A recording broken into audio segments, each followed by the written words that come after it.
Looking for coffee that can finally give you the flavor and experience you have been missing?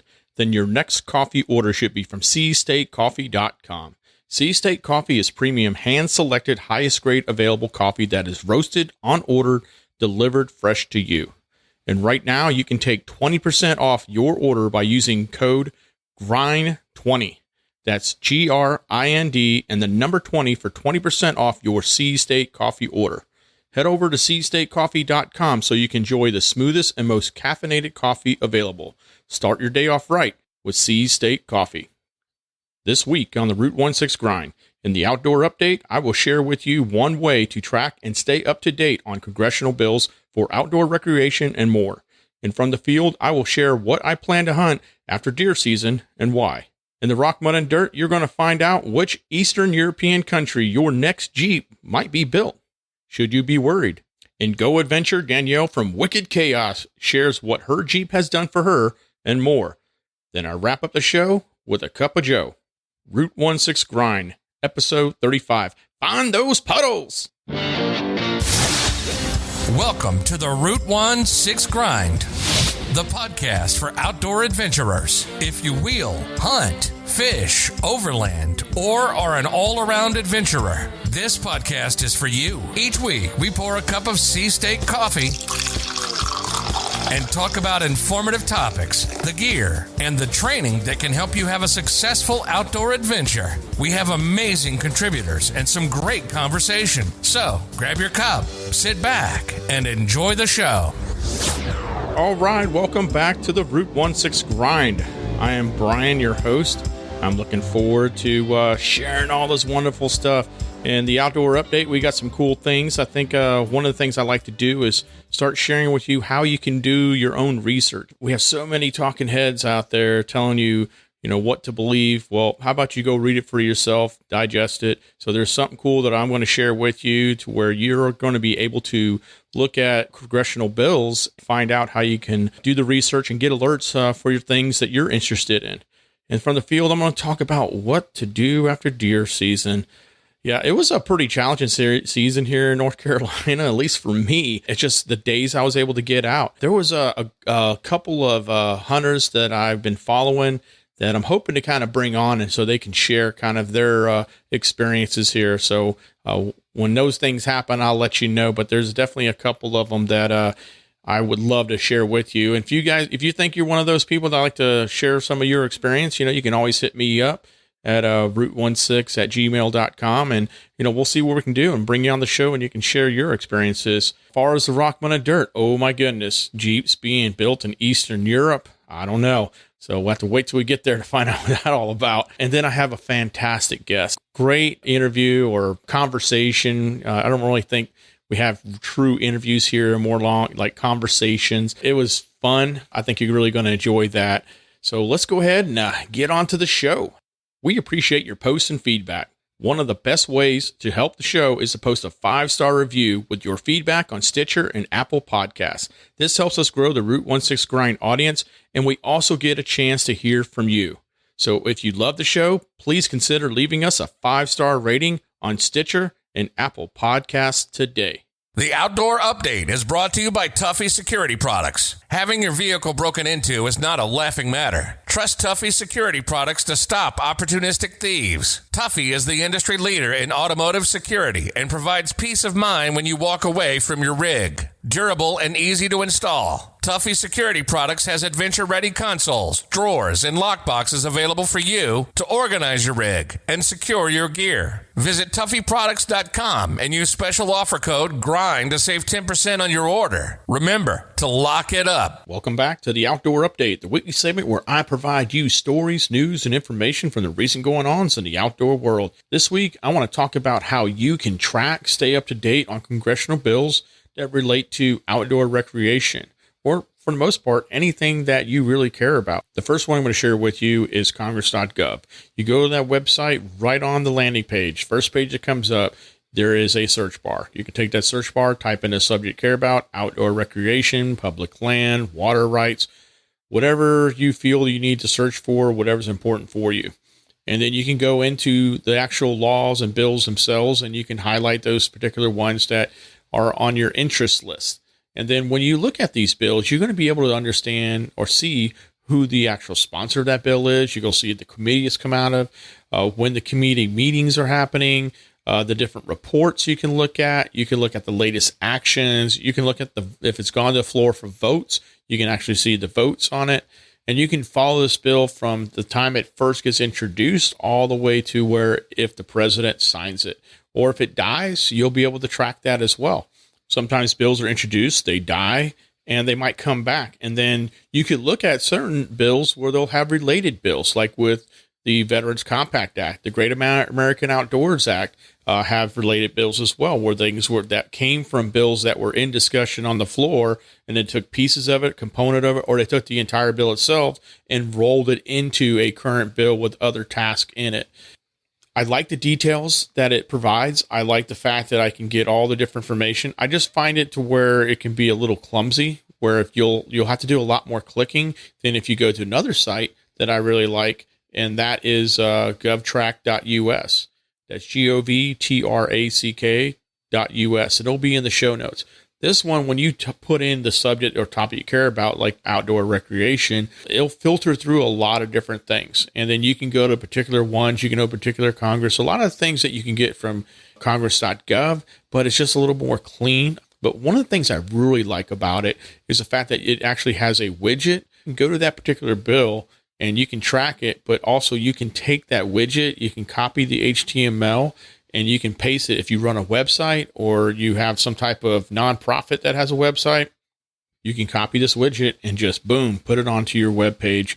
And now you can inform all the people that go there and help people. And this really helps, I think, with call to actions. When you want to get people motivated to get behind something, or you want them to try and stop something, well, when you put it out there in text and you show it to them and they can read it and they can digest it instead of seeing little clips on the news, I think it's a little bit better for you to get that information out there.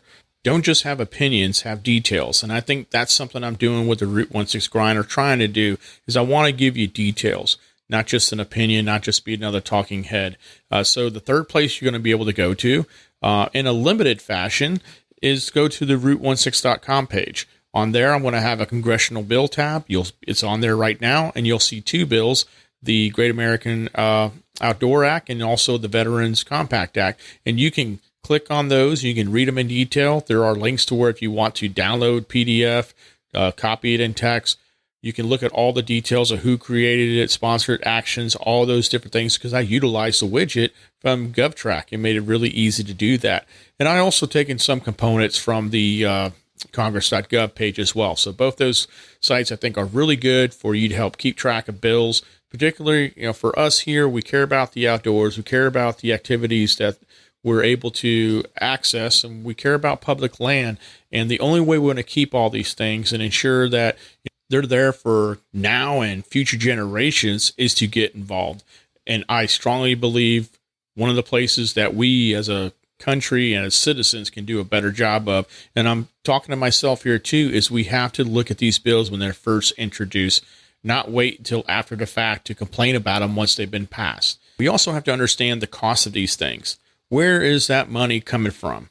An example I can give you is I would love to have 30% more public lands available to do hunting, fishing, wheeling, hiking, camping, all the great outdoor activities, but not at the cost where every citizen's income tax was raised 30%. And where do we find those details? We get them at the beginning, not at the end. By that time, it's already been polled and everyone has his opinion. You have zero dialogue time with your elected officials. It starts at the beginning and you follow the things all the way through. So again, check out govtrack.us or congress.gov, but you can also go to root16.com. That's rootonesix.com. Go to the Congressional Bill tab and you'll be able to see bills. And with these particular ones, they're actually laws. The Great American Outdoor Act and the Veterans Compact Act, both been signed by the president. You'll be able to read the details of these. All right. You'll be able to see the information, find all the history and all that. And they're probably two good bills to research and to understand the whole bill process, because both these bills were amended. Both of them have things from other bills. So they're really two good ones that you kind of learn from. If you guys have any questions, you can just go to root16.com, select contact, hit me, send me a note, and I'm more happy to help you out. The Red Warren badge says you're equipped to handle anything, ready to conquer any challenge that may come your way. That badge has stood for off-road excellence for more than 70 years. During that time, we haven't stopped innovating or striving for perfection. Be ready. Be prepared. Go Warren.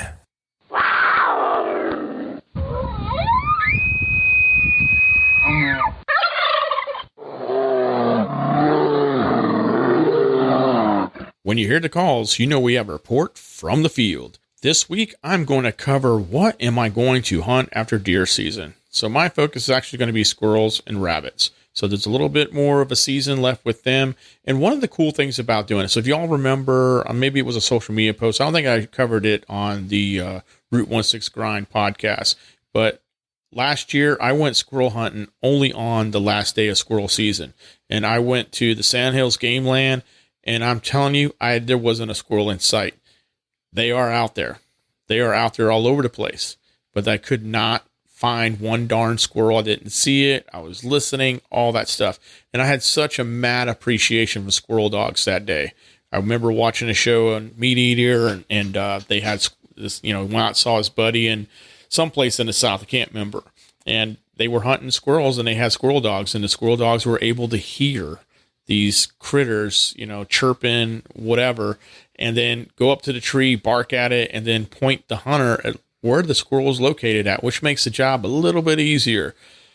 Man, so this year I have some redemption. So I'm going to go out and spend some time looking at squirrel hunting. Now, I'm not going to go out there probably bag 12 in one day. That's not really my goal. I would like to get a few, maybe cook something out. I haven't had squirrel in a long time, so I figured I would go ahead and do that and make some recipes. That's the other part too, is I want to start getting into my recipe game with wild game meat. So that's something I'm kind of interested in, something I'm going to get more developed. And the only way I'm going to be able to do that, because I do enjoy cooking, is to go out there and get my hunt on. The other one, as far as rabbits. Now, some of the areas I do hunt, in particular the area that I hunt deer at, there is a ton of rabbits out there. I have not really been proactively involved in rabbit hunting, so I wanted to get more involved with that. So it's a learning experience. But the great thing about this in, going out rabbit hunting, going squirrel hunting, you're always scouting. You're always looking at other wild game you can potentially hunt. You're always looking at different patterns. You're always looking at, you still should be able to be picking up scrape marks from like deer. You can start marking those on your map for the next season, things you could look at. If it's public land, you definitely want to mark that on your map. If it's private land, hey, where I'm going to set up my deer stand, where I'm going to set up potentially feeders, can I go out and explore a little bit more? There are tracks, there are bed down areas that was unknown to me. And that's what I love about hunting. You're always learning. So every time I go out, regardless of game that I'm hunting, I'm always looking to improve my skill sets. Is there a better way to approach? Is there something that I'm doing in one season I can change in the next season? Also look at the gear that I'm wearing. Is there something I can change, something I can improve, something I can add? We always want to add stuff. We always want the best stuff. I'm always looking at places I can put ground blinds at, because turkey season is rolling around. So that's a big thing I'm looking at right now. Hey, would that be a good place for a ground blind? Hey, would this be a good place to set up my decoys? I love getting out there. I love enjoying nature. I enjoy the challenge of nature that, you have. And when you're a hunter, every time I go out, I just enjoy learning. And to me, that's the biggest victory. If I'm able to have a harvest, hey, awesome. I'd love to do that. You know what? I'm improving. I think I made some very good decisions this last year season. There were some decisions that I didn't make that were so good. And that whole thing is just made me better. And I'm looking forward to getting out there, getting some squirrels, getting some rabbits, and get a lot of learning accomplished and getting ready for turkey season. For over 20 years, PowerTank has been the leader in high-performance portable CO2 air systems. A PowerTank is the ideal air source to air up tires, reseat tire beads, run air tools, and more. It's the only portable air system that can air up a 40-inch tire in under a minute and is backed by a limited lifetime warranty. A PowerTank does not require electricity and operates silently. See for yourself why PowerTank is the #1 air source for Jeeps, 4x4s, RVs, construction crews, and hunters by going to powertank.com. Take your rig to the next level with the NEXEN Roadian MTX. Featuring an aggressive tire design that's extremely versatile for on- and off-road driving. Each tire boasts a dual sidewall design that allows you to customize the look of the tire on your rig. The NEXEN Roadian MTX might have rugged traits, but thanks to its patented tread block design, road noise is minimized. NEXEN's innovative technology, state-of-the-art manufacturing, and award-winning designs have ensured NEXEN is not an industry secret anymore. When you need performance on the road and the trail, choose NEXEN. Welcome to the Rock, Mud, and Dirt, sponsored by NEXEN Tire. This segment is where I talk about people, brands, products, and events from the off-road world. This week, I'm going to share with you an article from Torque News at torquenews.com. The article was published on 31 December 2020, and the title is, Could Your Next Jeep Be Built in Poland? What in the hell is going on? That's crazy. Now, I'm not trying to, dock Polish craftsmanship and stuff. I'm not very familiar with it. So if anyone's offended, that's not my intent. It's just a little disturbing. It's still trying to get adjusted. The fact that Jeep is actually a European brand now owned by Fiat Chrysler. That just blows my mind.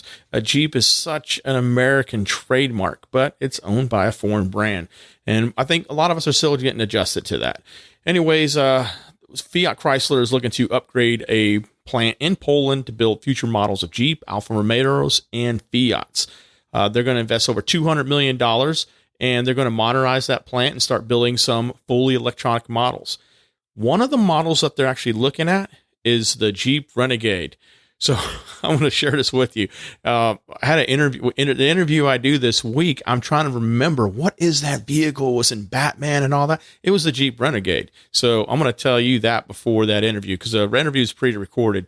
And yeah, I was like trying to remember. That's how important. I'm sorry if you own a Jeep Renegade. I apologize. And I know they're very capable vehicles. I've actually saw them on the trail. I followed this one actually at a nighttime off-road course out here in the Uwari area over in Big Creek, and it did a phenomenal job. I was very impressed by it.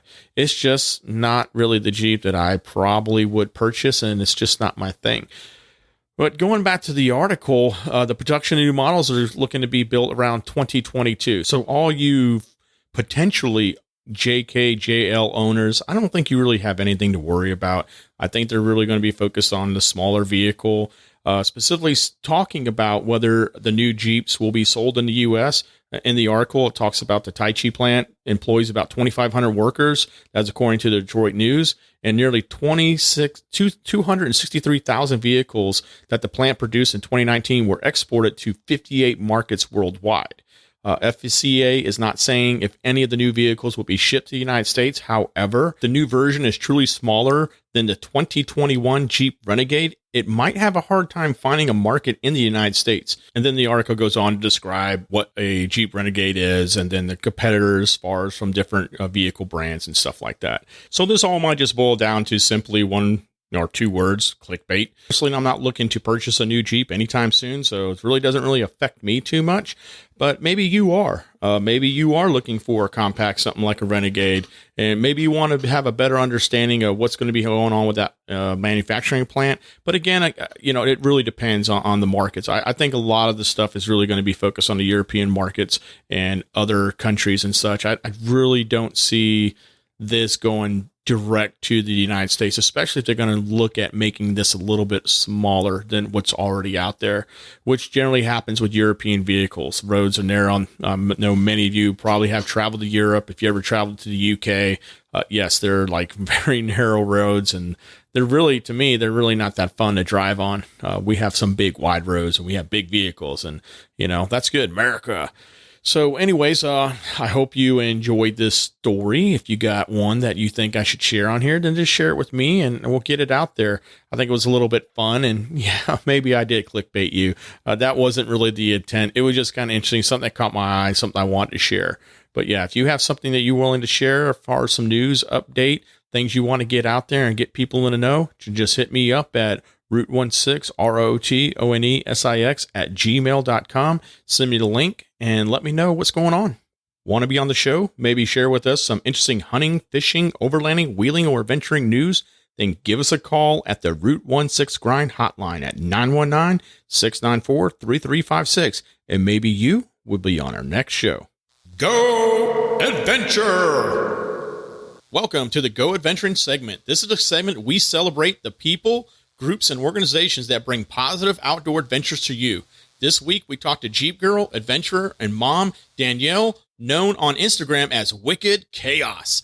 Danielle, welcome to the Route 16 Grind. Hello. Thank you for having me on. Heck yeah. Thanks for being on. I know we talk every now and then on your total Jeeper, and, we socialize on social media as well. So thank you so much for taking the time out of your day to do this. And yeah, man. So why don't you just tell us about your story, where you're from, and all that stuff like that.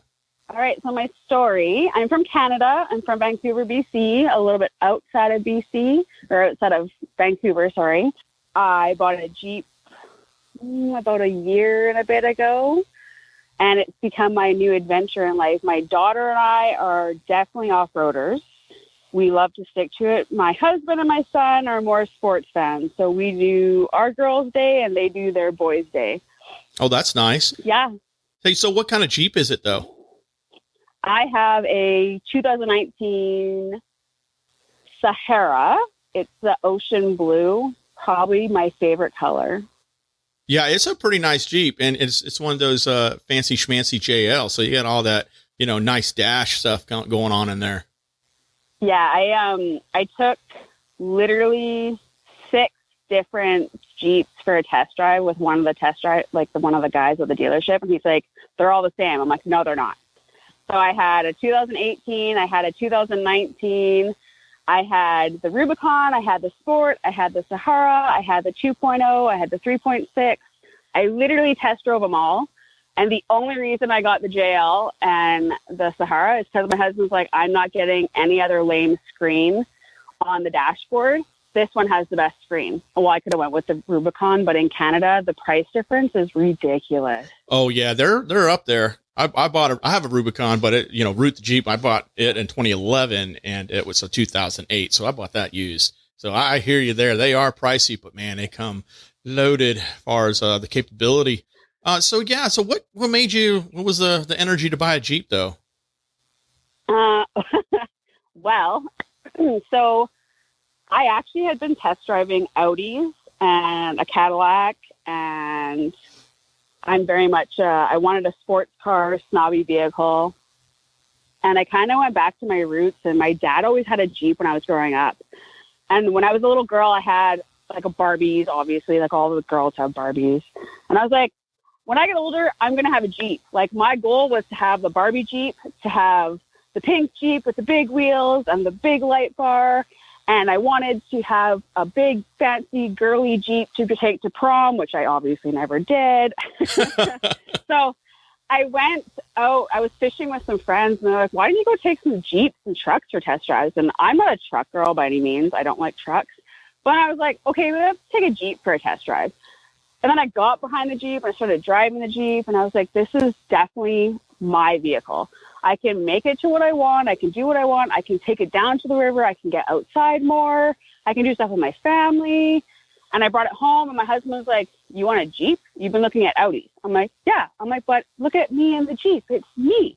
And he's like, okay, I think you need a Jeep. And that's kind of how I ended up getting a Jeep. Yeah. So now you said something there. So you were already kind of like going outside, going to lakes, doing some outdoor activities. And, the Audi just, they're nice vehicles. They drive really well, but yeah, they just won't cut it when you want to go just kind of camp out on the side of the lake there, and you can bring everything into it. And actually it can help you get to those places you really want to get to as well, in there. Well, and that's kind of the thing. So what did you think about, so you had some separation, the interest when you were younger in it with the whole Barbie theme going on, but then you had some gap, and then you finally got one as an adult.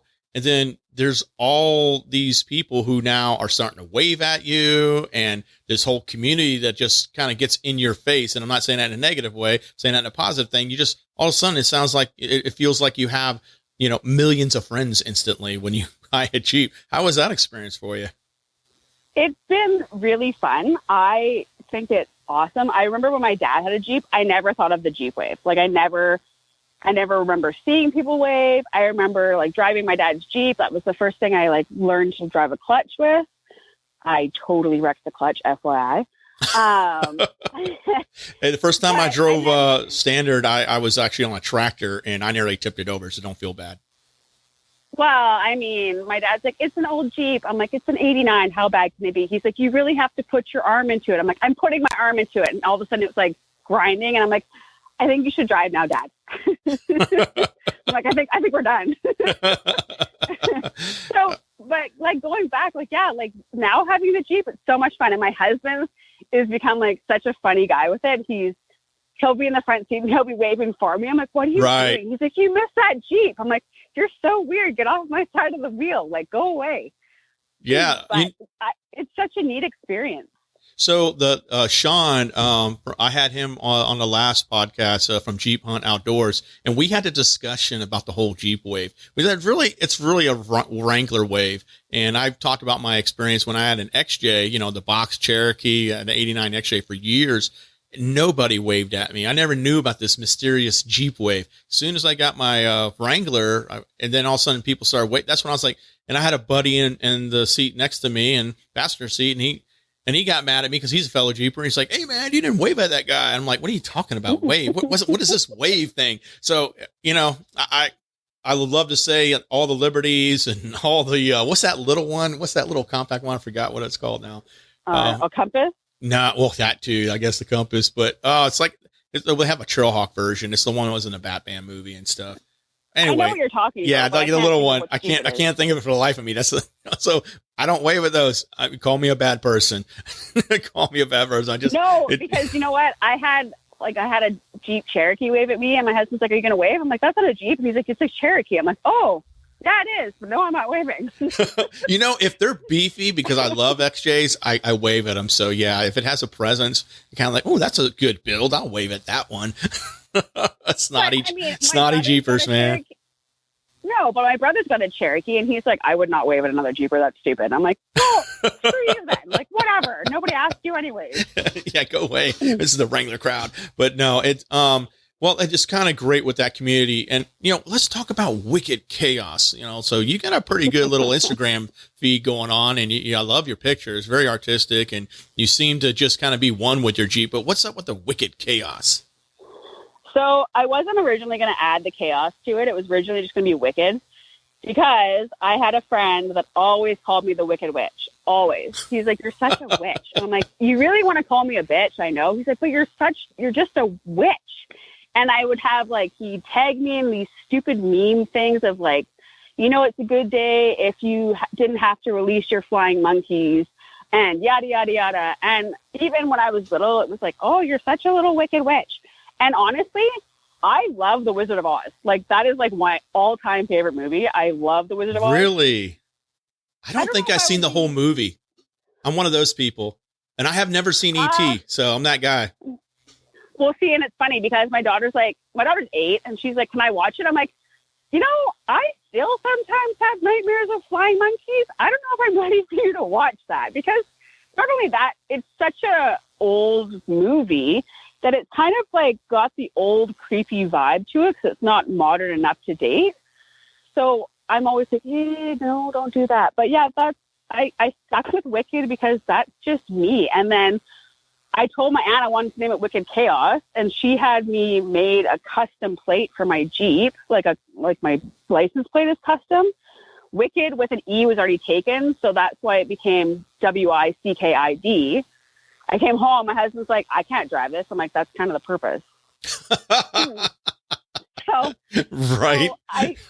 So it's cooler than flowers and all the other stuff, right? There's no flowers on it. Is there? Flowers on my Jeep. No way. You really do? No flowers. I stuck with the Wicked Chaos theme. I did it in a greeny holographic color. Right. And chaos is legit my life. My son plays baseball, and before he was on 1, 2, 3, 4 teams. Literally, we would go to school, we'd come home, we'd have a quick meal. If I was working, I'd have meals ready for them, and we were out the door by 5 o'clock. Practices, literally 5 days a week, 2 games a week. So 7 days a week we were going. You know, it is chaotic. You moms, I tell you what, like, there's no way I could take my wife's job. Like, and she's starting to work part-time now to get some adult time. Like, seriously, like, she took a job. She didn't need to. She just took a job just because she did. She needed that kind of like, and because I come in, I was like, man, when I have to like do all your stuff and then my stuff, that is tough, man. Like, people talk about, you know, moms that, you know, that basically they just choose not a career, but that's what they want to do. That is a tough job. Like, the organization of a household, the operation of a household, it is like to the minute, boom, boom, boom, boom. And then things come up, you got to flex and you got to make a solution. Moms are amazing, man. And then just the fact of I don't know, man, I'm amazed by it. I really am. I have nothing, you know, I was in the military for 20 years and my wife, we dated for 5 years and then, you know, we were married for the last 5 years of my career. And so for like 10 years there, of all that dealing with, hats off. I'm not sure I could do it. I really don't. I just, what you all have to do and how you do it and still have, you know, happy, love, and joy. You guys are amazing, man. Moms rule. That's for sure. Well, that's kind of the, like, we've taken on the role. Like, my husband's awesome. He's really good. But the mom section, I mean, my daughter did gymnastics and she did swimming lessons and she did baseball herself. So we literally like split. And if I had a chance to go watch my son play baseball, awesome. If I had a chance to see my daughter play, awesome. I also work 4 on, 4 off. So I work 2 day shifts, 2 night shifts. So my husband has a not easy, but a 9 to 5 Monday to Friday job. So it's easier for him. Right. Whereas my schedule, we bounce around. Yeah. That is a little chaotic, you know. Hats off to you to manage all that. And then you still try to find time for you when you're like, when you're taking your pictures, they're not driveway pictures. You're out and about. What's that? Some of them are. I know that, but I mean, you're actually going out there. You have some beautiful images on your Instagram feed. Thank you. Yeah. So yeah, I definitely like to try to find the trails. It's not very hard where I live. I live in one of the most beautiful places in the world. It's hills and mountains and water and lakes, and it's one of the most gorgeous places in the world. I haven't been everywhere in the world, but I'm not a farm girl by any means. So I went to Saskatchewan one time and it was like flat, and I'm like, I want to go home. I can't do it. Where are the mountains? So I'm very fortunate. I have a really good friend of mine who comes with me and she's like, no, we need to do this lighting. And she's not a photographer whatsoever, but she knows like that I don't want to look like an idiot in my pictures and I want my pictures to look good. So she helps me quite a bit too. I don't want to look like an idiot in my pictures. Okay. Can I get the non-idiot filter, please? We try. Oh my goodness. Not very often, but we try. Oh man. No, you do pretty good. You've got some good filters that you use too. And you got a pretty good little following going on, but you're also a brand ambassador. Tell us a little about that. You got a few brands you represent. Oh man, my brands, what I represent. Let's see. So I started with actually Jeep Tats. Mm-hmm. Jeep Tats was like my number one. Dom and Bonnie started it. And I've talked to Dom forever. Like, I don't know how long I've talked to him for. But because he's Canadian, I think we just kind of hit it off. He lives in Florida, but he's from he's from Canada. He's awesome. He's such a down-to-earth, sweet guy. He owns a surf shop down in Florida. One day I keep promising, like, I'll get down there. Just COVID has made that a disaster. Right. But I started with him, and that's how we got Wicked Chaos. And we've got other stickers on my Jeep. I've kind of taken on the Cheshire Cat theme. I really like the crazy, wacko Cheshire Cat from Alice in Wonderland. So I've got more decals to come. There's we're working on some stuff right now. They brought together an amazing community. I don't know exactly how many. There's quite a few of us in the group now, and they've added some more. And I mean, if you want your Jeep tatted up, that's where you got to go. They've got Dom will work with you night and day to get that stuff done. Oh, that's nice. That's good. Well, that's what's great thing about being an ambassador, get connected with an ambassador. You can get connected with the brand and, maybe it can work some things out for you. What about some other brands? I've got Moose Knuckle Off-Road, who I just started working with, and we're actually in production to make me my own color of moose knuckle. So really? It's your it's your shackle, if you want to call it, or your recovery gear. I've stuck with the theme. As I said, I have that peacocky look of color theme for my Wicked Chaos.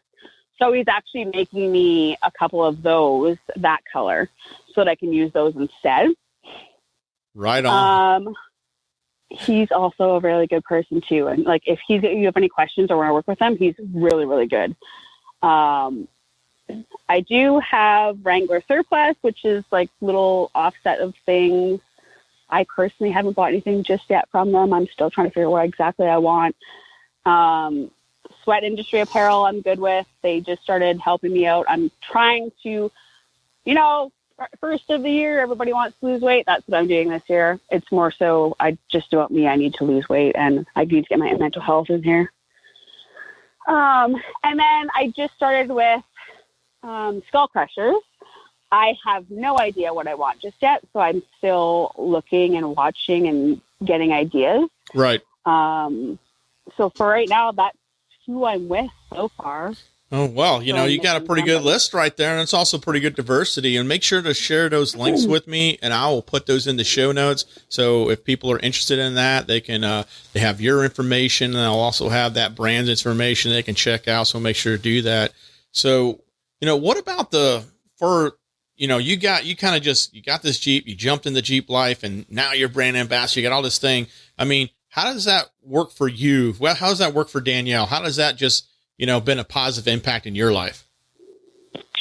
My Jeep literally has been my outlet. So, excuse me.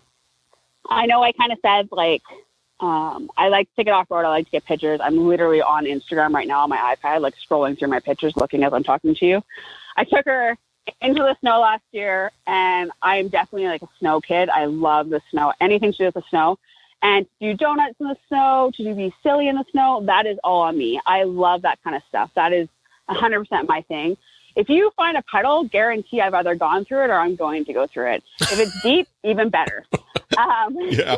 I think that's most Jeepers. They see a puddle, they're almost committed, or even a small rise in a parking lot, where the snow plow pushes all the snow. Yeah. It's I don't know what it is. Jeep people are just like that. We're like, oh, look, I think my Jeep can do this. Even though it's stupid, I'm still going to do it to make you look like, I don't know, maybe you'll want one. I have no idea. So like you said, this is my outlet.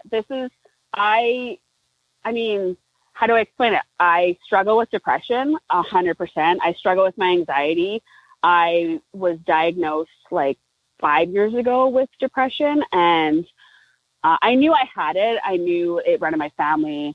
I won't run into the details, but I needed to get help. I needed to ask for help. So I did. I went to the doctors and I asked for help, and I got some help. And this year I'm going to look into going to therapy and stuff. But as of right now, my Jeep is my outlet. My Jeep, I get in my Jeep, I can turn my music on and I can just go. Right. If I'm having a bad day, getting in my Jeep and going somewhere and just turning my brain off is the biggest thing. Finding that puddle, be it the stupidest little puddle, right. That puddle literally puts a smile on my face. Right. Oh, I hear you. The big thing, you had the courage to identify that you needed help. So that's a big win, where people that battle with depression, people that battle with those things, obviously as a veteran, I totally can relate in certain aspects, definitely not in the aspect of your experience, because your experience is yours. I can understand being in a situation where you're like, man, I need to get out of this funk. I need something to put a smile back on my face. I need to understand every day is a gift and appreciate that. Sometimes it takes a little bit of time, but for you to recognize that's to me, it's definitely, if it's not the most important thing, it's pretty close to, in my opinion, to say, look, I need to, go find something positive, go find some assistance, get some direction, And you know what? It's great. And you hear that a lot actually in this community. And for me, it's been exactly that, getting outside. So off-road, and then obviously all the other outdoor activities that I do, as far as hunting, fishing, whatever, camping, I find such peace being out there just with your thoughts and be able to shut everything else off and absorb just the silence and peace of things, and being able to appreciate those small things. You talked about just getting your Jeep and driving. I love, even though it's not peaceful, my tires are very loud and got probably a rattle here or there, but it is literally just a comfort. Kind of like when you're a kid, you had that whoopee. Yeah, the Jeep definitely provides that comfort in many aspects. Yeah, searching for that puddle is kind of funny, kind of like the Jeepers geocache. Well, and you don't even excuse me, you don't even think about it at the time. You're just like, oh, I want to do that. And you're like, oh, and it just kind of brings a smile to your face. And you're like, I'm such a child, but you're like, I don't even care because it felt good. And my daughter's so funny. She'll be with me and she's like, Mom, you've hit that puddle 4 times today. I'm like, oh, and we're going to hit it again. Because guess what? Right. I like it. Right. There you go. Is it really necessary? I'm like, who are you to tell me what I can and cannot do? I always say, hey, if you're behind that steering wheel, I'm the captain. You're in charge of maybe the AC, the heat, potentially the radio, depending how well, but you're on that side. I'm the captain of this ship here. Well, and that's how it should be, but that's not always how it is. I know with kids, we think we're in charge. We're really not, huh? No. This is, like I said, my Jeep is my outlet. There's, I've gone downtown to Vancouver, and I've watched the sunset from down there. And probably one of my funnest, I made up this awesome word. One of my best trips is my girlfriend and I went downtown. We went to Tacofino, and it's this amazing little taco restaurant. And we grabbed tacos and salsa and chips, and we literally backed into a spot and we watched the sun go down with our own little picnic in the back of the Jeep with the top off. Yes. Probably one of my favorite experiences. Yeah, it's amazing. It literally is like a stadium seat to the world you can take anywhere. I totally agree with that. Totally agree with that. Yeah. So are you a part of any Jeep clubs up there in Canada? Any things that you do with a group of friends that you like to go do? I haven't gone out much lately because of COVID. The clubs that I'm in a group called Trail Hub BC, and they have become a really good outlet and source and everything. They have 4 of their admins that are awesome. I've gone on a few trails, runs with them. Sometimes we break off and we do just a couple of us that go out, but they've taken us to different spots, and it's been neat because you can go in and meet people and you can see everybody, and then you can make friends with those people and go out with them. And they've been a really good group. They started out really small, literally in, I think March, maybe earlier than that, a little bit earlier than that. And they've bloomed quite a bit. They've become a really good group of guys. And the girls that are in it, there are more guys than girls in this group, to be honest, but right. There's also other groups up here, but I don't really I kind of like to do my own thing. I like to have 1 or 2 people go with me, to be honest. I love the groups. Don't get me wrong. I love going with them when I want to explore and look at new places, but I like to be able to trail off and go on my own. I totally understand that. There are times there's times when I go out and hit the trails. That's the time that's the only time I see certain people is when you're out there on the trails, because I don't have any other interaction with them. It's great. It's catching up and all that kind of stuff. But I do just sometimes where it's just a couple of us. I've really, over the years, I just have gotten away from and don't enjoy the large pack going group. Some people when you're sitting waiting more than actually doing some trail riding and stuff, it gets kind of boring. And when I take my kid with me too, I got to remember, hey, when I have him, it's really more about him and me than him and everybody else. So that's something kind of with me. I think I do. And there's a good balance with that. This year, I really haven't gone wheeling too much, unfortunately, because of COVID. The trail system was down for a long time. And then I had a bunch of different things and projects I had to get done this year for work. The cool thing is I go out to a hunting property that I lease, so I'm able to get a little bit of actually, I should say that every time I go out there, there's mud on the tires because it's always muddy out there. And I'm not really in the mud, but you can't avoid it out there. It's like that thick clay, and it just doesn't seem ever to absorb up. What about, like hunting and fishing, all that kind of stuff? What do you like to do there? Well, I used to fish a lot. Last year, I probably went out all the time. I just started like fishing a couple years ago. Right. Last year, maybe year before. I suck at fishing. Like, I spend more time getting my freaking hook out of a tree or out from under a rock than I do actually doing anything else. Oh yeah, you know what? You're not the only one, so don't feel bad. Literally, like, don't feel bad. You know what though? It's so much fun. I can remember my husband being like, "Dude, you were gone for 12 hours." I'm like, "Yeah." He's like, "What'd you catch?" I'm like, "Absolutely fucking nothing." And he's like, "Well, you were gone for 12 hours." I'm like, "Yeah." And I spent more time reeling in my freaking hook off a tree or out of a branch or off the rock than I did anything else. But you know what? I was out in the wonderful world, and I didn't have a care in the world, and I was able to have a drink and do absolutely nothing. I didn't have to listen to kids. I didn't have to listen to a dog. So I do like to fish. I'm going to try to get back into it this year and actually learn how to properly fish and bring something home. I don't hunt. Not that I don't want to. I just, it's the same with fish. I will kill it, but if you're not gutting it for me, I don't want it. You know what? So I don't know if you have you heard, like, I don't know if you know Michelle Wolbert. She was on Alone season 6. She's one of the contestants. She's up in, she runs an outfitter up there in Canada. And I've had her on the podcast. I can't remember what episode. I'll email it to you what episode. But she is amazing, man. And she lives up, well, Canada's kind of big. So for me to say, oh, she's probably a good chunk away from you. But she would be a great person for you to connect with, fellow Canadian as well. We're going to try and do an Instagram live together at some point in the near future. So I just let everyone know that. but yeah, so she and I have been talking back and forth, and I've really enjoyed having her on.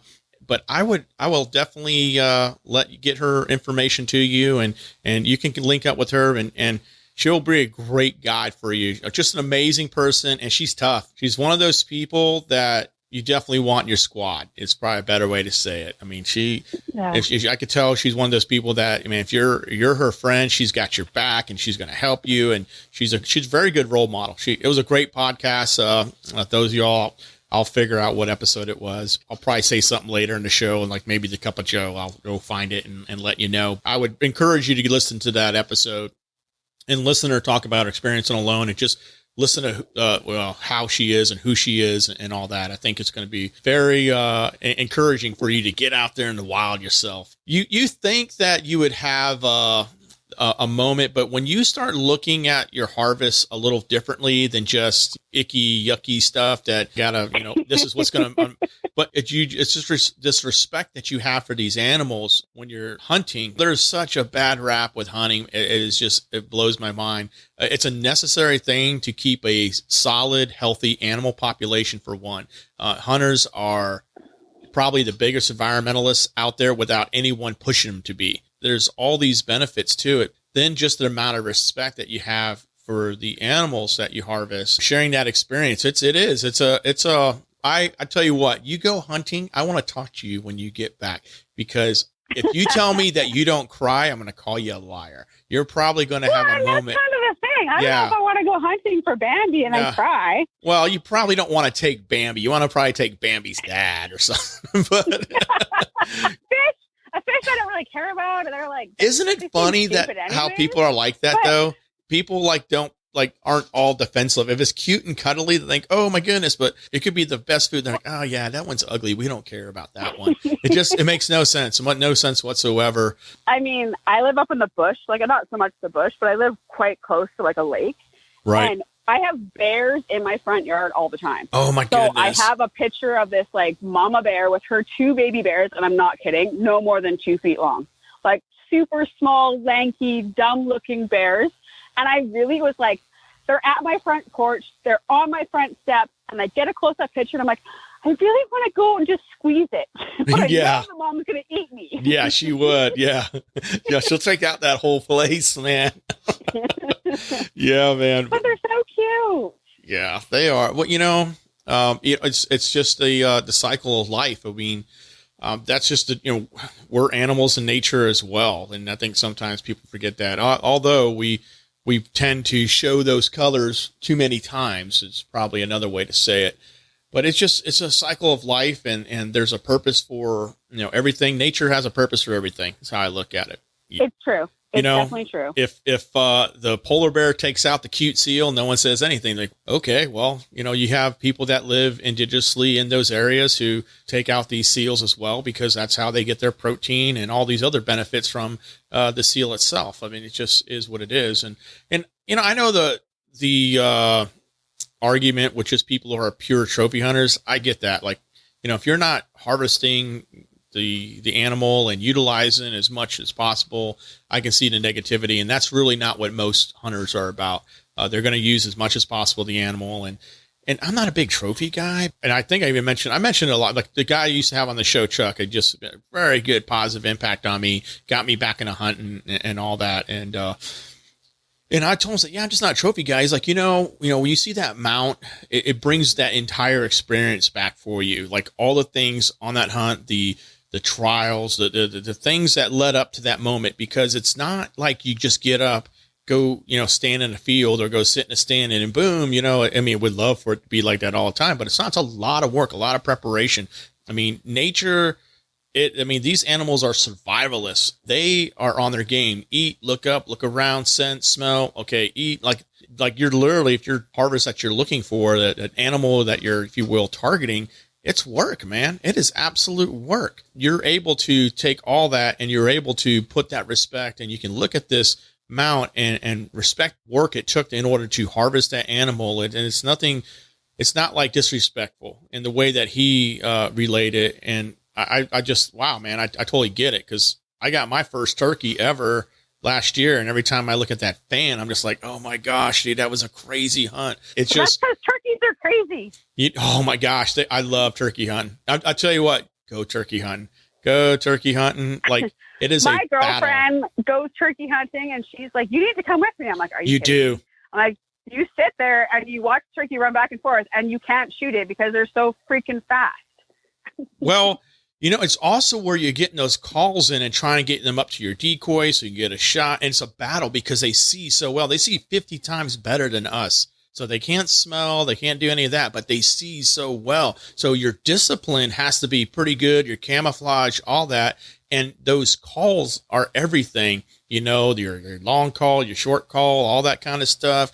I mean, and because like with deer, like at least in North Carolina, I'll speak specifically to, I grew up in Texas, a little bit different hunting there. Here, you're putting out a feeder, you're putting out, you're growing food plots, and then you get in a deer stand and you kind of you're quiet and you just wait, and hopefully just either right at sunlight, you're going to see a group come in, or right before sunset, you're going to see a group come in. So it's all that time of being quiet.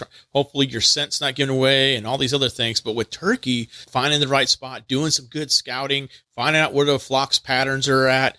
Because here, at least North Carolina, you can't bait turkey. You can't put a bunch of corn out and then. We can't do it here either. Yeah. And then, obviously I don't think it's not against the rules or regulation. If that turkey takes the flight, you just don't shoot it. I mean, it's like a big giant, like, those big giant bumblebees, it's like, they're like they fly so well when they are in flight. I've seen some fly through trees, pretty cool, but you just don't take it. But they're a challenge. Like people always say, oh man, they're dumb. I see them on the side of the road. I said, yeah, wait till hunting season. You start calling these things. Like they're very aware. Again, I mean, these animals are survivalists. That's what every day, they're looking to survive and looking to carry on, but you should go. It is fun. I think it's fun. Even on days where you necessarily didn't get the shot, but just watching the interaction of the flock. And especially when you get a good gobbler, Tom comes in and he's got his fan out and he's like doing his little dance, showing off to the ladies, and he's got his entourage. I mean, it is like when you see nature like that, I mean, it is like so cool, man. And he is like totally putting on a show. I think it's pretty cool. I love that enjoyment of turkey hunting. And then just when you get your call right, you get them interested and you see that neck stretch out and look over in your area, and then all of a sudden they start coming. I mean, I think it's pretty exciting. It just, and then just trying to stay in control, keeping your heart rate down, focusing on, the shot, make sure the discipline is, hey, I know my range and where I need to shoot, because you want to do an ethical shot. That's the other thing is you don't want to just shoot to shoot, wounded, and have to walk up, shoot it again. Like you want to try and do the most ethical shot, cleanest kill possible, so the animal itself doesn't suffer. So, but you should go. You absolutely should go. If you go, you definitely hit me up because I want to talk to you about it. Oh, I will. So trust me, I will. Yeah, man. But you do. We have like small deer here. You got some big animals up there. You got some big. Oh, we have big deer. Yes. And I'm not even kidding. I look at my front door and I'm like, I just need to get a gun because really I could just do it at my front door. Yeah, man. I tell you what. I don't think that's legal, but I'm pretty sure that if I wanted to, that's what I could do. Yeah. I always wondered, that's a good question. So here in the States, we have a thing called like urban archery. So some cities, towns, villages, whatever, they will have a regulation. Once deer season's over, then at some point urban archery will kick in. So you'll have to go to the town. Like there's a town here in North Carolina called Sanford. They have an urban archery area. You'll have to get the maps, figure out those areas. And literally in the city limits, you can take and harvest a deer only during urban archery season, though. Kind of cool too, because when the population grows so much, which I think people forget, like grow up in Texas, you definitely know, especially in West Texas, when that deer population grows dramatically, these things are getting hit multiple times a day, causes accidents. And it's not just, hey, the animal died. I mean, there are people getting hurt, follow-on wrecks and stuff. And honestly, it's going to start affecting the health of the herd because there's less food. When there's more of them, they're eating more, then becomes less food, and then you get sick animals, and then the domino effect of that as well. But yeah. You don't want that either. Yeah, I was wondering if you got urban archery, you can check that out. And then I have to learn how to use a bow. Yeah.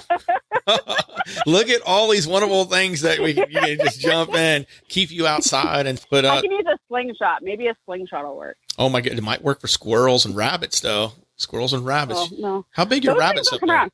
How big are your rabbits? I have they're pretty big. Are they? They're like a decent size. They're like the size of a football. Okay. All right. Yeah. So I would imagine they'd have to be a little bit, chunky and stuff, like sit there and like, what's up? It's cold up there, man. Really cold. You know what? I live in BC. Like I live in like the west side of Canada. Uh-huh. And what you guys consider cold is not really cold here.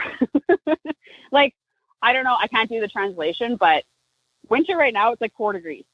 Like in BC, it's 4 degrees, but in Saskatchewan, it's like minus 21. Yeah, my wife's from Alaska, so I totally get it. In fact, I met her when up there visiting a friend of mine years ago. Yeah, she's talking about like having to literally shovel herself out of the house. Yeah, she was a single mom. I don't have to do that here. Yeah, she would have to do that. I was gonna open the door. Oh, it's all snow. Okay, I can't handle more than 2 weeks of snow. I've been in the snow. I've done cold weather stuff, all that. I'm 2 weeks. I'm good. After 2 weeks, I'm ready for all of it to go away.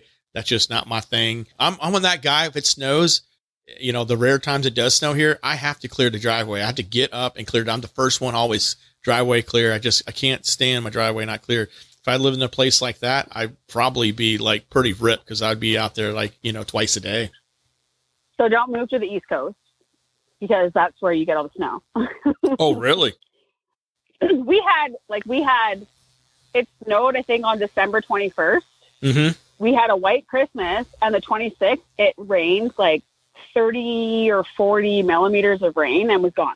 There was no snow left. I'm like, well, at least we got a white Christmas. Yeah, I like that. Raining. Like, I like that. Every day it rains. Yeah, that's all I did here. I mean, it was weird because it was like, say, 30 degrees Fahrenheit here on the Christmas Eve. Then it rained. And then it was like 58. And then the next day after that, it was like, 30, 35 degrees. So it's like, oh, really? So we missed our window is probably the better way to say it. But we have kind of, for me personally, I think late January, February, early February is our coldest months. Every now and then, even in March now too. Yeah. Even March, sometimes we'll get like a little bit of a, kind of a snowstorm might come in or, sleet or, flurries or whatever the case. But yeah. So, man, we're just talking about weather systems and stuff right here. But, so what's your next thing that you're looking at, getting on far as with your Jeep thing and, what's in the future for Wicked Chaos? Oh my gosh, there's so much stuff. So for my birthday, I got wheels and tires, which Right was in on. October. Right. Being that I just broke my back fender off, I'm probably looking at getting new inner fender liners and possibly a lift. That'll be my next kind of goal, is those two things, I think. Is it more for look or is it for because you want to increase the capability of the vehicle, as far as with the lift kit and stuff? Well, like I said, I wanted a Barbie Jeep, so it's definitely more looks. Right. Okay. Hey, Definitely more. we like honesty here. It's definitely more for looks. I've got a couple of buddies that are continuously, because I love to go up the forest service roads. Right. I got a couple of buddies that are really on my case that I got rid of my spare tires, and they're like, you need to get your spare tire back on, because if you're out there, you're going to get screwed. Yeah. And my one buddy that constantly bugs me about it, he had 2 of his tires pop on the service road, and he's like, I only had 1 spare, so guess what? So I think my next thing is definitely going to be like a spare tire carrier, a lift, some inner fenders. I really want some new light bar and some pod lights. I'm really digging those colored lights. Yeah. I can't drive with them here because they're freaking illegal, but are they really? Take them off. Yeah, you're not allowed to have them on when you're like, I can have it on, like I can have it like mounted on my vehicle, but I can't drive with them on. It's not allowed. What about when you're on the trails? Any problem there? When I'm on the trails, for sure. Yeah, I can have them on. Okay. Rock lights, the same thing. I really want some rock lights. I mean, I want to do everything to my Jeep, but realistically, the dollar sucks. So I have to kind of like figure out what's most important in the next like year. Cause buying something for $100 in the US works out to like 150 Canadian. Right. So it's not like it's cheap. So I think my husband and I kind of agreed, like I'll look for a lift and hopefully go from there, and some inner fenders so that I can stop breaking my fenders off. I have, my son actually got on me. So I went on a couple of trail rides this year, and I bent, a couple of like I have like those small, I got like the Smitty built like steel fenders, and they're very small cut. I have no problem with them. They're easy to go in, and they're very affordable. That way, if I did bend them, I wouldn't worry about it. But I have a couple of bends in them. My son's on me. Hey, Dad, when are you going to straighten those out? I'm like, it looks fine the way it is, man, and, they do, honestly, and I think that's what's cool too about, at least with my Jeep. And I don't think I've ever owned a new vehicle, is because if you're using those things for those, with those purposes, you don't really stress out so much when those things happen. I mean, I'm not looking to get a big dent on my door and all that kind of stuff, but what I'm saying, like, if you get a little, like if your armor gets a little dent or your rock slider gets a little, ding in it, you're not really stressing out too much about it, because really that's what the purpose of those things are. And it protects the vehicle, and that's the most, protects you. So that's one of the most important things about it. But yeah, I'm really interested to watch this build happen and see what else is going on with you and everything. So, if people wanted to find you, they're like, man, I want to hear more about Danielle and Wicked Chaos. Where could they find you at? They can find me on Instagram, obviously wicked_chaos, but with an I, so WICKID_chaos. I just started using Twitter, but I'm still kind of new at it, so you wouldn't get very much use out of that. So probably just my Instagram for now would be the best thing to do. Okay. Well, we'll put them both in the show notes. Okay. Yeah, right on. That would be awesome. Yeah. So what do you see as far as 2021? What is like your, hey man, I hope that whatever, what is that 2021 goal? Dude, I hope that COVID is gone. I hope that I can go to a baseball game again. Yeah.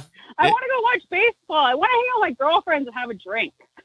Yeah, it's pretty crazy. That's probably a different podcast. We could probably talk a lot about that.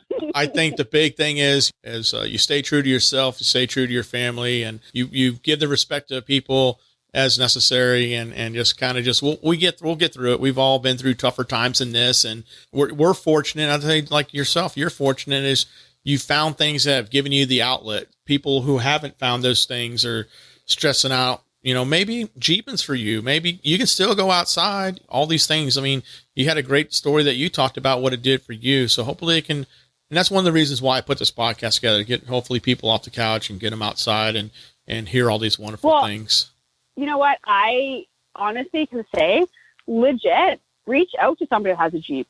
I didn't have a Jeep for very long, and I was reaching out to people and saying, hey, like, I love your Jeep. Any chance you could take me out on the trail? My Jeep stopped. I can't get out there. I've got a couple people that I know that were like, hey, sure, come with me in my Jeep. See if you like it. See if it's something you want to do. That was automatically the first way I was like, hey, like, this is something I can do. My Jeep stopped. I better be careful what I'm doing.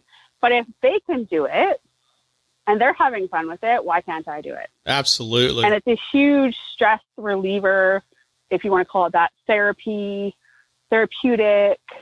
You can always reach out to somebody. Somebody is always going to be willing to help you. I don't know what it is with the Jeep community. They're so good with people. It's such an amazing thing to be involved with. Even if you don't know, those people will find somebody that does know, and they'll tell you. Yeah, it's a great resource, and it's what you hit the nail on the head. It's from all walks of life, all sorts of professions. That's the other part, is you're going to meet people from all different aspects of life, and it's amazing the type of people you'll meet. And there's plenty of resources in there, but you got to reach out. If it starts with you reaching out. Yeah, and people, I mean, it's such a, like I said, it's an awesome thing. It's an awesome community. I know that if I've posted things about being depressed and about, hey, like, if you need someone to talk to, reach out. I had somebody reach out to me and say, hey, I'm so glad you did this, because I wouldn't have been able to see or let people know how I feel if you didn't do it. And I'm not doing it to make myself look like, oh, feel sorry for her. People need to know that you can be upset and be down, and you have people to look at you and be like, hey, like, they're going through something too. So maybe if I reach out, they'll help me with whatever I'm going through. And like I said, in the Jeep community, everybody is going through something on their own. Even in every community, they're going through something on their own. But for whatever reason, the Jeep community comes together. They talk, they chat, they express what's happening with them, and they give you an outlet to what they're doing to try to help with. Or like, I talked to one girl, she's like, go for hikes. It's such a great experience. So I'm going to start hiking. Like, that's the best thing you can do, is try something new. And if you need to post it on Instagram or Facebook or TikTok or whatever to show that you're doing something and you're getting your outlet in, that's awesome. Yeah. Yeah. And it's a great crowdsourcing too. Like, there's a cause, a need in the community. It's a great resource to reach out to, because Jeepers can get together quickly, assemble, and organize like nobody's business. So yeah, it's very true. And I'm glad that, you've been able to find that, and it's given you such positive things. And, thank you for coming on and sharing your story. I really appreciate it. Thank you so much for having me. Yeah, absolutely. And hey, that episode was episode 27, Alone and Amazing. That should have the Michelle Wolberg interview on it. Anytime you want to come back on, hit me up. More than happy to bring you back on and talk about, what Wicked Chaos is up to. I'm more than happy to do that. I will keep you posted as far as things go. And yeah, check out the Instagram, and I'll be sure to post more pictures of as it gets built along the way. All right. Well, thank you for being on. We'll talk to you later. Sounds good. Have a good day. The Cup of Joe segment is brought to you by Seastate Coffee. Have you ever actually drank good coffee? Stop wasting your money on old, stale coffee from the store and make the switch to Seastate Coffee. Seastate Coffee is a United States Marine Corps veteran-owned and operated roastery, selling premium coffee that's roasted on order and delivered fresh to you. Order your coffee today at www.seastatecoffee.com. Man, it's good to put on another show. I had a really good time doing that.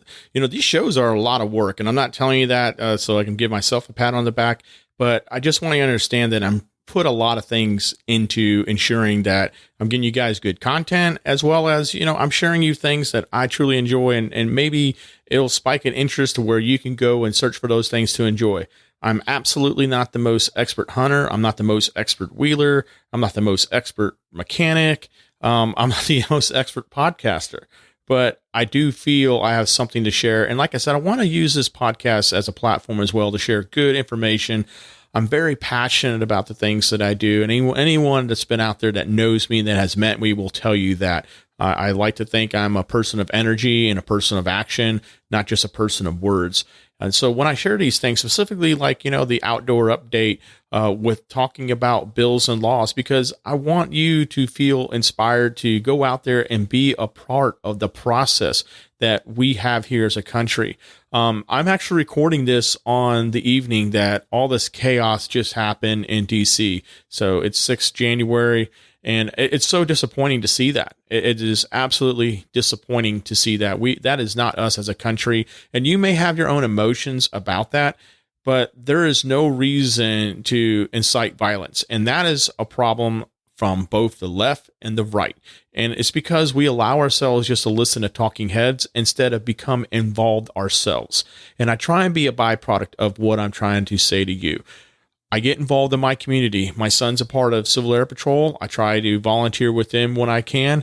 I help build a community emergency response team that helps out in disasters and search and rescue and all these different things for the community that I live in. And that's a good thing. You can take people with various skill sets and people limited skill sets and enable them to be available as a resource for emergency services when, those services are overwhelmed. So these are things of action. And that's what I want to do here. And as far as from the field, I didn't hunt for years. I didn't do it. And I've always like, man, I want to get back out there. And it was a lot of talk. There was no action to it.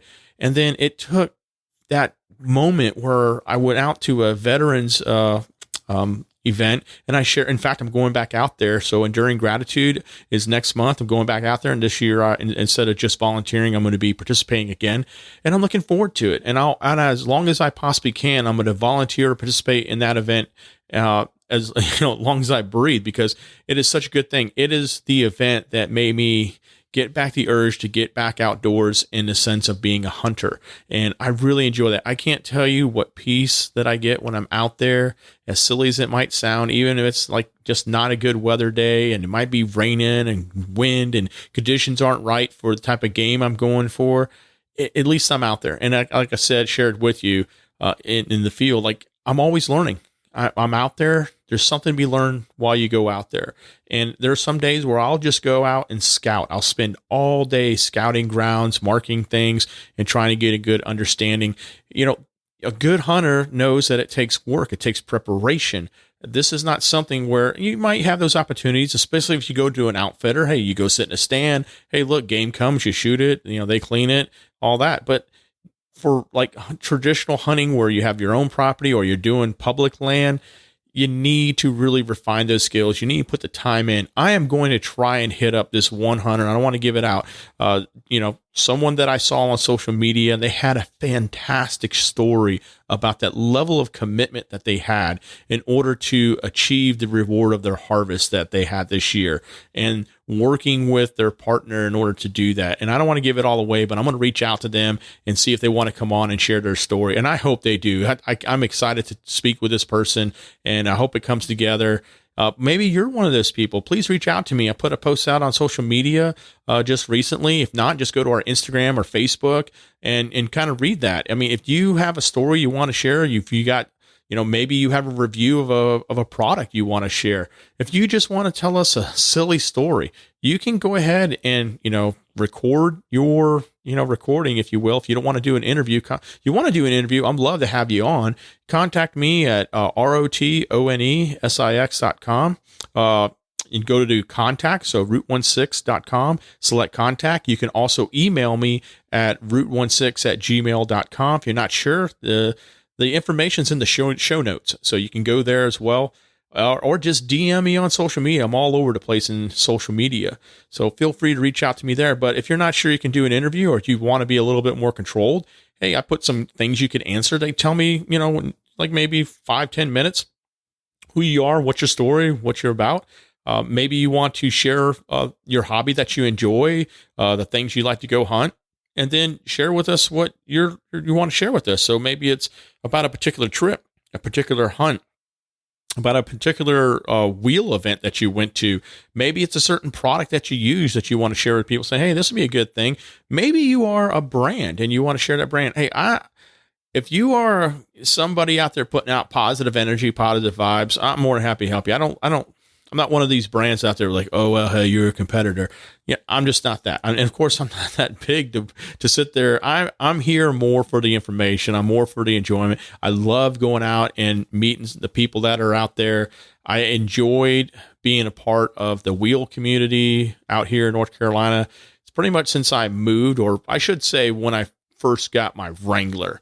I had one of the WJs for a little while when I was first here, and then I ended up getting a Wrangler, and I was pretty happy about that. So that's Root the Jeep, and I'm putting a lot of bubblegum and bale of iron on Root right now.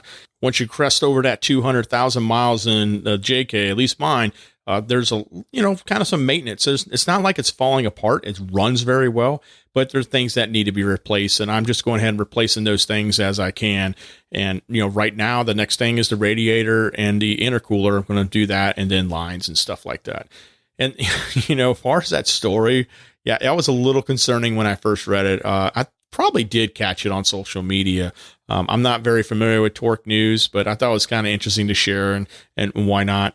And I definitely absolutely appreciate Danielle from Wicked Chaos joining us. It was a great interview.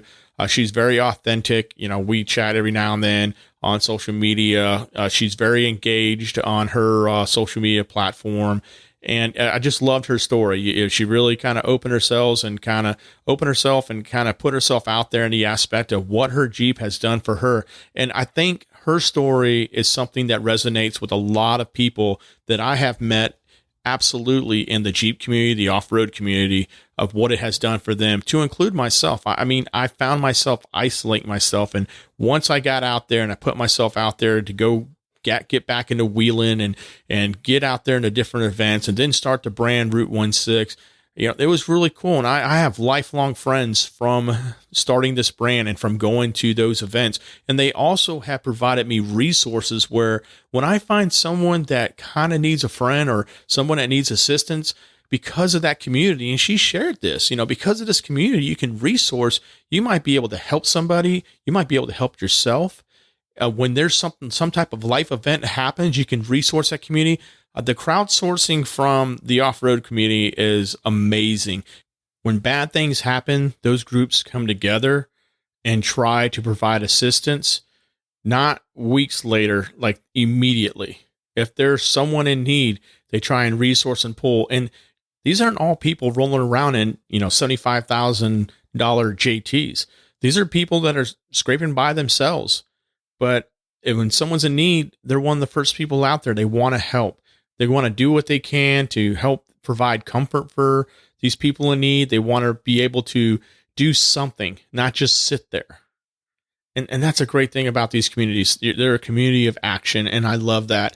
And all the different communities that I have been involved in just last 4 or 5 years, I'm very appreciative. And many of you that support this podcast are a part of those communities, and I appreciate every one of you. I've learned things from you, and believe me, it's very noticeable because of your influence, because of your work that I kind of watched. You motivated me to become more involved in my own community.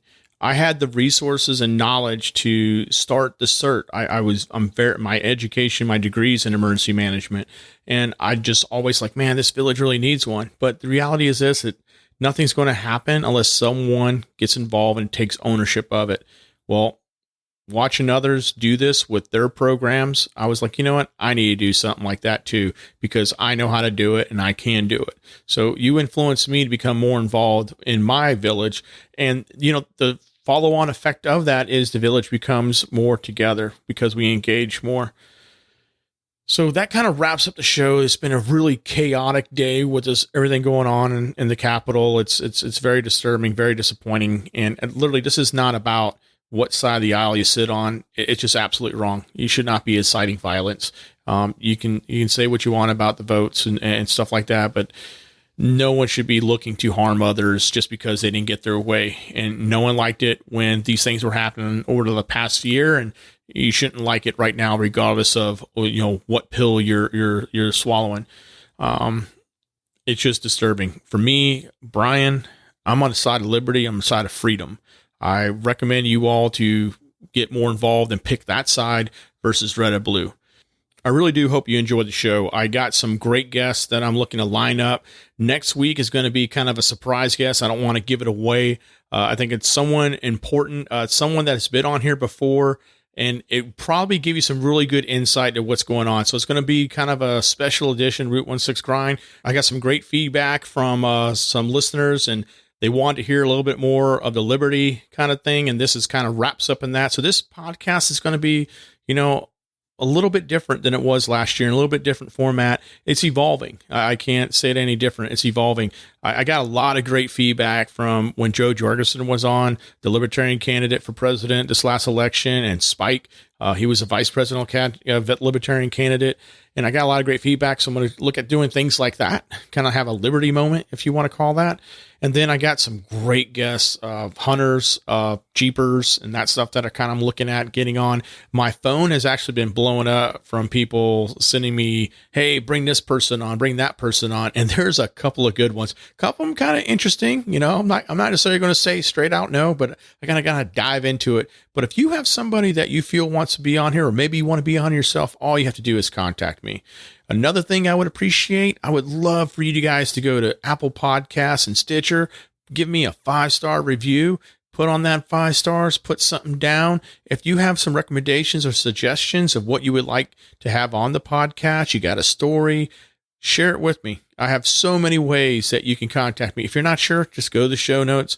Plenty of information in there. If not, go find social media, DM me, say, hey, Brian, can you email me at? I might have somebody, we can have a dialogue. Thank you for joining me here on the show. I appreciate your support. I appreciate you listening. If you haven't listened to all the shows, go listen to them all. One of the benefits of taking that break was people were able to catch up on some shows. And I tell you, I got some great feedback, and it wasn't intentional, but that feedback is what helped me kind of shape the direction of where I want to take the Route 16 Grind in 2021. Again, thank you so much for joining the show. I look forward to putting out the next show. I look forward to your feedback. I'm looking forward to your engagement. Make sure to follow us on social media at Route 16. So ROTONESIX on Instagram, Twitter, Facebook. I even have a Pinterest account. I really don't do a lot of Pinterest, but I need to jump on it. I know I'm too busy doing a podcast.